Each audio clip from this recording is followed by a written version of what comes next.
Au Sénégal, plus de 763 milliards de francs CFA ont été mobilisés pour l'électrification rurale entre 2012 et 2022.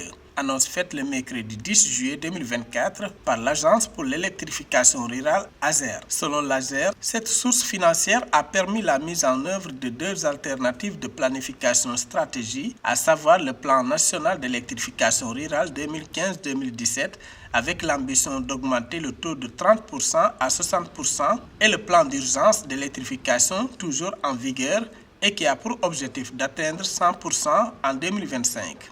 En 2018, nous en étions à 42%. Suit le PUELEC, donc le plan d'urgence d'électrification, qui est toujours en vigueur d'ailleurs, et qui a pour ambition d'atteindre 100% en 2025. Nous en sommes à 62%.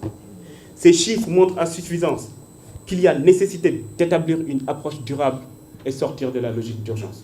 Selon l'Agence sénégalaise d'électrification rurale, 14 000 localités ne sont pas encore électrifiées, soit 4 millions de Sénégalais qui vivent sans électricité. À cela s'ajoutent les disparités marquées entre les différentes régions. À titre d'exemple, dans la région de Kédougou, plus de 80% des ménages n'ont pas encore accès à l'électricité. 14 000 localités ne sont pas encore électrifiées, soit près de 4 millions de Sénégalais qui vivent sans électricité. À ces deux métriques s'ajoutent les disparités marquées entre les différentes régions. À titre d'exemple, dans la région de Kédougou, plus de 80% des ménages n'ont pas encore accès à l'électricité.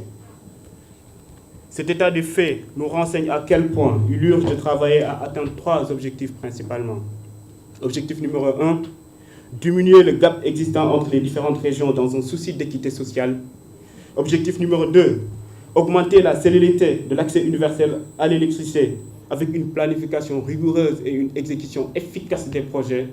Objectif numéro 3, remettre l'ASER au cœur des programmes d'électrification rurale afin qu'elle joue pleinement son rôle. Estimant que ces chiffres montrent suffisamment la nécessité d'établir une approche durable et de s'éloigner de la logique de l'état d'urgence, l'ASER promet de stimuler un nouvel élan en coopération avec le secteur privé pour réduire le coût de l'électricité rurale.